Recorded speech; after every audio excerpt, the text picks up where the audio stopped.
Tuhan adalah gembalaku, takkan kekurangan aku.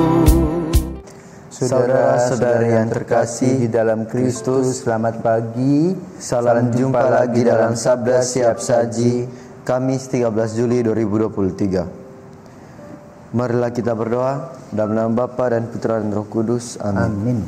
Allah Bapa yang Maha Kuasa, karya keselamatan-Mu bagi umat manusia sungguh mengagumkan.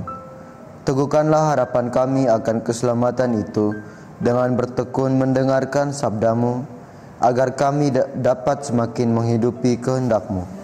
Dengan pengantaran Yesus Kristus, Putra-Mu, Tuhan kami, yang bersama dengan Dikau dalam persatuan Roh Kudus, hidup dan berkuasa Allah sepanjang segala masa. Amin. Tuhan bersamamu Dan bersama roh-Mu. Inilah Injil Yesus Kristus menurut Matius. Dimuliakanlah Tuhan. Pada waktu itu Yesus bersabda kepada ke-12 murid-Nya, "Pergilah dan wartakanlah kerajaan surga sudah dekat. Sembuhkanlah orang sakit, bangkitkanlah orang mati, tahirkanlah orang kusta, usirlah setan-setan. Kalian telah memperolehnya dengan cuma-cuma. Jangan kalian membawa emas atau perak atau tembaga dalam ikat pinggangmu.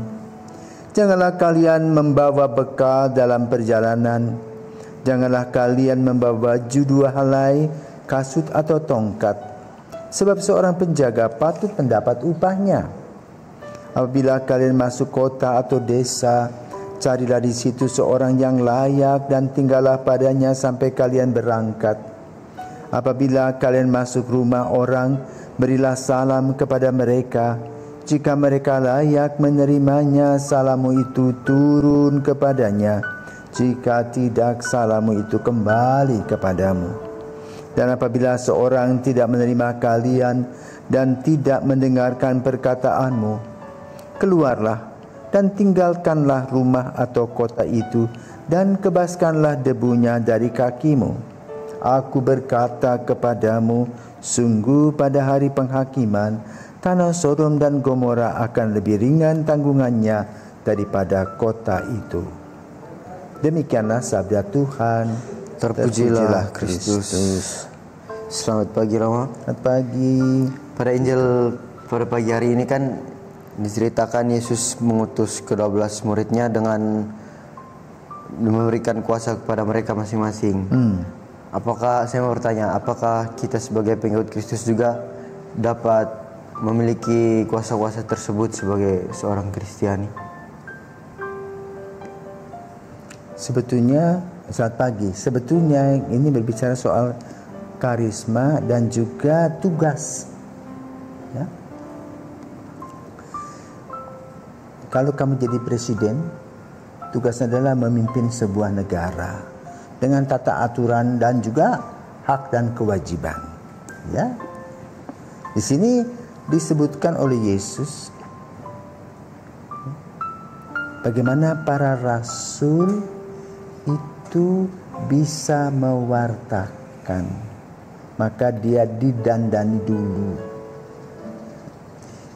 Apa yang didandani? Pertama, motivasi orang, kemauan, komitmen orang.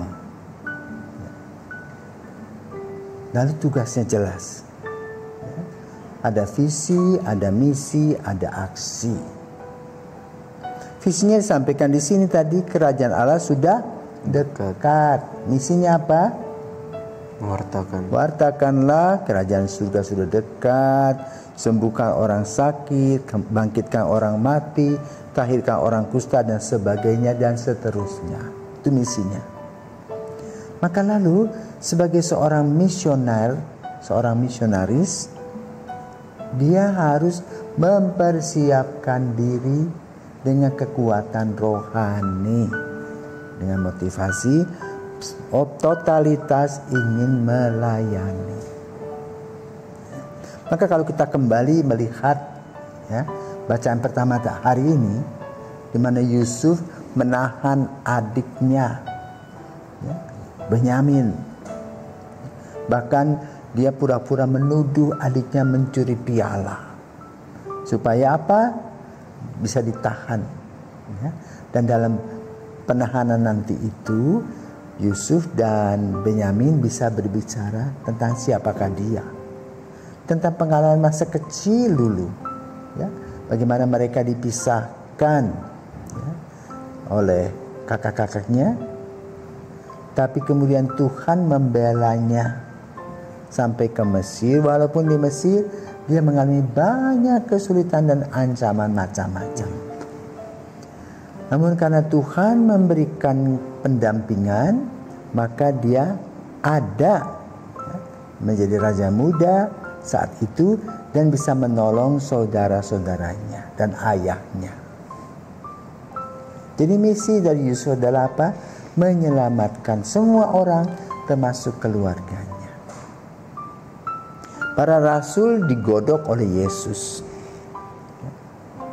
Seperti kita melihatlah grafik, ya, dari panggilan. Kamu dulu kelas 7 berapa orang? 28. 28. Lalu kelas 10? Kelas 10 17. Sudah kurang berapa? 9. Sekarang Lagi 15. 15. Jadi 28 tinggal 15. Ini baru tahun ke-6. Ya kan? Ya. Belum lagi tambah 8 tahun. Ya. Mungkin sudah itu enggak tahu jam berapa orang, ya. Pada umumnya 10% dari apa yang dikumpulkan Tuhan di seminari. Nah, di seminari itu kita didampingi untuk mengikuti program yang disebut dengan Siensia. Belajar bahasa Latin, matematika, ya. Banyak ilmu-ilmu yang kita serap. Liturgi, kitab suci dan sebagainya. Siensia, pengetahuan. Lalu kita juga diajarkan tentang nilai-nilai kehidupan dan disebut dengan sanktitas. Tahu tentang tata nilai moral, tentang etika, ya, tentang kehidupan rohani, entah rekoleksi, ya. Berdoa setiap hari, ekaristi setiap hari. Nah, itu menggodok diri, buat bacaan rohani, sanitas, ya, kesehatan, olahraga, ya, cuci pakaian sendiri, bersihkan rumah sendiri dan sebagainya. Itu dipersiapkan supaya kamu nanti kalau jadi seorang imam itu mandiri, tidak tergantung pada orang. Jadi boleh dikatakan Yesus itu menggodok seorang pribadi, ya, untuk menjadi seorang yang kuat dan dapat diandalkan dalam pelayanan dan pewartaan kasih. Mempunyai kepribadian, ya, mempunyai martabat, tahu apa arti panggilan, konsekuensinya bagaimana. Bagaimana kesulitan-kesulitan yang akan dialami. Itulah yang diajarkan dan juga dilakukan oleh Yesus. Sehingga mereka juga ditambahkan, kalau masuk kota, carilah yang layak. Yang tidak terima kamu, gak usah. Begitu. Dan juga berikanlah salam. Jadi kita memberikan dulu salam. Bukan kita raja, kita hamba. Seorang hamba menyapa lebih dulu. Itulah tata krama yang dibuat oleh Yesus. Kalau tidak diterima, Yesus katakan tinggalkan lokasi itu. Masih banyak pewartaan di tempat yang lain. Inilah yang dipesankan oleh Yesus kepada para murid, dan pesan tersebut menjadi sebuah tata aturan baik secara tertulis maupun secara tidak tertulis tentang siapakah seorang imam sebenarnya, apa tugas-tugasnya. Nah, bagaimana seorang imam dari seorang pemuda digodok sedemikian rupa. Yang pasti dalam gereja Katolik, imam-imam itu tidak menikah, jomblo seumur hidup. Pertanyaannya, apakah bertahan, apakah kuat? Ya, dengan persyaratan-persyaratan tersebut. Kalau orang itu dipanggil dan dipilih oleh Yesus, kekuatan itu pasti ada. Tuhan tidak membiarkan kita masuk dalam lubang, ya, kegelapan, tetapi Tuhan akan menuntun kita di jalan terangnya. Biarpun terjepit, ada jalannya. Biarpun ada hambatan, ada jalan keluarnya. Jadi kalau kita betul-betul dipanggil Tuhan Yesus, tidak usah takut. Jalanlah, percayalah, lakukanlah apa yang harus dilakukan sambil membenahi diri sendiri. Para rasul telah membenahi diri.